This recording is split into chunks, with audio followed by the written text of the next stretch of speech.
Hello, I am the Reverend Tammy Brantley, and I invite you into our Transformed by Faith Today podcast. As this week we are focusing on the rejoice principle, I invite you to hear these words found in Psalm 27.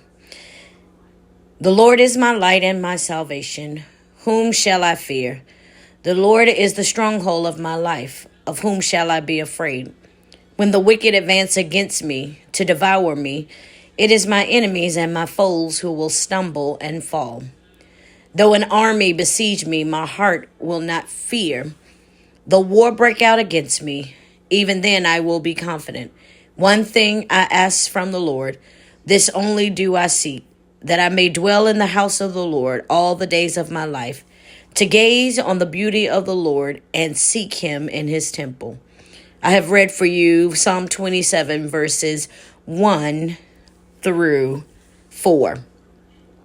When I hear these passages written by David, and I hear the voice of David, one who had been promised to be a king, one who had struggled in his own personal places in his life, one who had found himself in moments where he had sinned and moments that he had problems in his life.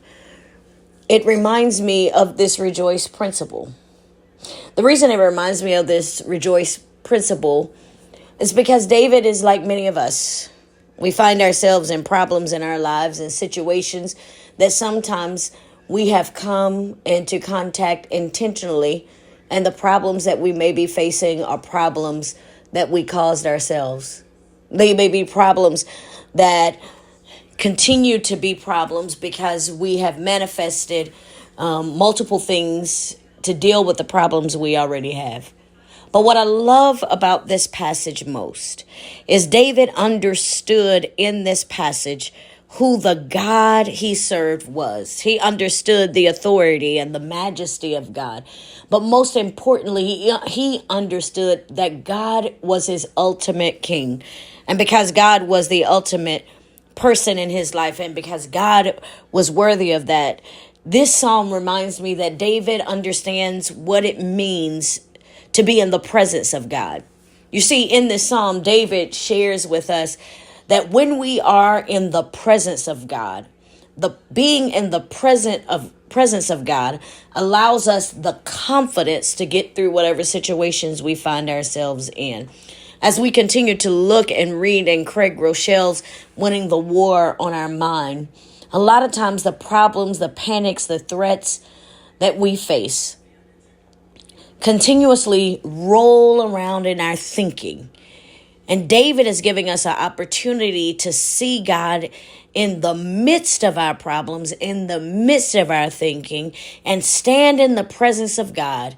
And when we stand in the presence of God, then there is where confidence is. It is when we know who God is and stand in the presence and dwell in the presence. I think it's important to hear that David says, I will one thing I ask of the Lord, that this only I do seek, that I may dwell in the house of the Lord all the days of my life, and gaze on the beauty of the Lord, and to seek him in his temple.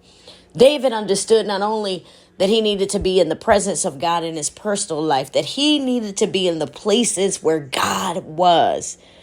And this is where we can rejoice, because when we recognize who the God of all of our hopes and dreams are, when we recognize the God who is the one that keeps us, the one who sustains us, the one that provides us, and we stay in God's presence, we have the confidence in knowing who God is in our lives. And that, my friends, is worthy to rejoice. That, my friends, brings us joy. That, my friends, brings us the type of joy that allows us to rejoice in the Lord always. It is the place that the more we stay in the presence of God, the more we can rejoice and have joy knowing that God is with us and that we are in God. And that confidence carries us to be able to transform our thinking, because our thinking moves from a place of our problems to a place of confidence. Our thinking moves from a place that we have to handle it all ourselves, but know that we can turn everything over to the God who will deliver and bring us through. And so I invite you that wherever you may be in this moment, rejoice even now in the midst of what you may be going through. Rejoice even now, regardless of the problems that may be standing in front of you. Rejoice right now, knowing that David is a reminder that when we have God and we are in the presence of God, that we have confidence knowing that God is with us. Amen.